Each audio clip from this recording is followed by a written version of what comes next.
हर इंसान की कुछ खास वैल्यू होती है जो उनके बिहेव में और उनकी पर्सनैलिटी में खूबसूरती को बढ़ाती है। और यही चीज़ें हर इंसान को मोटिवेट रखती है, आगे बढ़ने में मदद करती है। साथ ही आपको ये एहसास होने लगता है कि अपने डर को फेस कैसे किया जा सकता है। आपको अपनी बात पर बने रहना ज़रूरी होता है।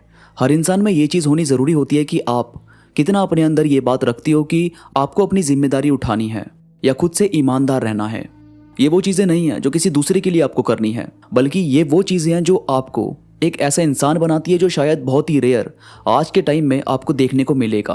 और भाई खास बनना है तो खास बनने के रास्ते पर चलना भी पड़ेगा। ये नहीं कि बस आपने सोचा और हो गया। जाहिर है आपके एक्शंस में वो बात होनी चाहिए जो आपकी वैल्यू को बढ़ाए और आपको आगे बढ़ने में मदद करे। तो कुछ क्वालिटी जो आपके अंदर होनी जरूरी है, जो आपके एटीट्यूड को जबरदस्त बनाती है और आपकी वैल्यू को बढ़ाने का काम करती है, उसमें सबसे पहले है ऑनेस्टी। ऑनेस्टी अपने काम से, अपने आप से और अपने रिलेशनशिप से। अगर आप ऐसा नहीं कर रहे तो फिर धोखा किसे दे रहे हो, किसी दूसरे को या अपने आप को। ऑनेस्टी इतनी कीमती चीज़ है जो सबके बस की बात नहीं है कि वो लॉयल और ईमानदार रह सकें। अब कुछ लोग बोलेंगे कि आजकल के ज़माने में ऐसे रहना बहुत मुश्किल है, या तो सब लोग गलत करते हैं वगैरह वगैरह। भाई देखो, तुम अपनी गलतियों को दूसरे पर ऐसे मत थोपो कि गलत चीज़ें आपको सही लगने लग जाए। और बात यहाँ दूसरों के लिए नहीं हो रही, बात हो रही है आपकी क्वालिटी की, कि आप कितना अपने काम के साथ ईमानदार हो या अपने साथ कितने ईमानदार हो। आप जो कर रहे हो वो कितना दिल से कर रहे हो और खुद के साथ कितने लॉयल हो, अपनी बात पर बने रहते हो या नहीं, ये सब कुछ मायने रखता है। इसके बाद आता है रिस्पॉन्सिबिलिटी। जिम्मेदारी से भागना कभी हमें ये फील नहीं होने देता कि एक्चुअल में हम क्या कर सकते हैं।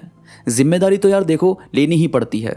जब आपको ये समझ आने लगता है कि आपका क्या रोल है, आप क्या करना चाहते हो, क्या सोचा है, उसके बाद ये भी आता है कि आप एक्ट क्या कर रहे हो, अपने हिसाब से आप क्या कर सकते हो, ये सब कुछ आपको देखना होता है। इसके बाद है करेज, यानी साहस थोड़ा सा दिखाना पड़ेगा, रिस्क की तरफ जाना ही पड़ता है, अपने डर को, एंग्जाइटी को थोड़ा फेस करना ही पड़ता है।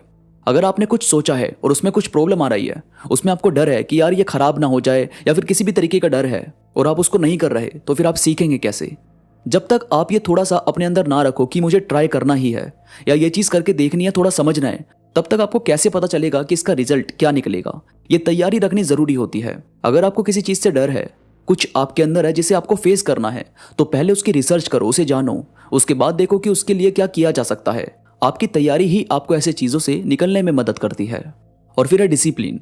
भाई जाहिर है अगर आपको कोई चीज़ करनी है, किसी चीज़ को आप वाकई सीरियस ले रहे हो, तो डिसिप्लिन रखना बहुत ज़रूरी है। अगर सोचो आप जिम कर रहे हो और उसका कोई टाइम फिक्स नहीं है, आप आज जा रहे हो, कल नहीं जा रहे, फिर 2 दिन गए और 5 दिन नहीं गए, तो यहाँ आप कोई डिसिप्लिन फॉलो नहीं कर रहे। और रिजल्ट्स अगर आपको यहाँ से पूरा चाहिए तो पूरा एक रूटीन भी पकड़ना पड़ेगा, जिससे आपको थोड़ा वैसा ही रिजल्ट मिल सके जो आपने थोड़ा बहुत सोचा हुआ है। इसके बाद है काइंडनेस, आप में होनी चाहिए।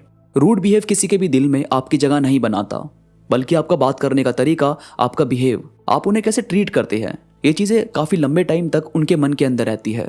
तो आपका बिहेव ही लोगों को आपसे जोड़े रखता है। इसीलिए एक काइंडनेस, फेस पर स्माइल, दूसरों को अच्छा महसूस करवाना, ये सब में होना चाहिए। और फिर है ग्रोथ। आपको अपनी कमियां पता करके उन्हें बदलने पर या अपनी आदतों को सही जगह लगाने पर ध्यान देना चाहिए। आपका रूटीन, आपकी आदत, आपके दिन और उसमें जो आपने किया है, उसी के अकॉर्डिंग आपकी ग्रोथ बनती है। आपकी ग्रोथ जाहिर है आप जिस काम में चाहते हो, तो उसमें आपका रूटीन भी मायने रखेगा कि आप पूरा दिन कैसे बिता रहे हो, आपकी आदतें क्या है। और जब आपको ये पता है कि मुझे मेरी इस कमी को ठीक करना है, इस आदत को बदलना है, तो फिर आप ये भी देखोगे कि इसे बदला कैसे जा सकता है। और जब आप ये देखना शुरू करते हो तो आपको ये समझना होता है कि आपको अपने आप को किसी और चीज़ में अब लगाना पड़ेगा, कुछ और करने पर आपको ध्यान देना पड़ेगा, जिससे यहाँ से आपका थोड़ा ध्यान बढ़ सके और आपको ग्रो करने में मदद मिले। तो दोस्तों ये थी कुछ बातें जो आप में होनी ज़रूरी है, जो आपके ग्रोथ को बढ़ाती है, आपके एटीट्यूड को पॉजिटिव रखने में मदद करती है। वीडियो में कोई भी बात आपको पसंद आई तो प्लीज़ लाइक करो और कमेंट्स में मुझे ज़रूर बताओ कि आपको ये बातें कैसी लगी। इसके साथ ही मेरे साथ इंस्टाग्राम पर अभी कनेक्ट हो जाओ। इंस्टाग्राम पर मैं थॉट्स, कोट्स अपलोड करता रहता हूँ, जो मुझे यकीन है कि आपको ज़रूर पसंद आएंगे। इंस्टाग्राम का लिंक नीचे डिस्क्रिप्शन में मौजूद है, तो प्लीज़ क्लिक करो और कनेक्ट हो जाओ। तो अभी के लिए बस इतना ही। मैं मिलूंगा आपसे नई वीडियो के साथ, तब तक के लिए धन्यवाद।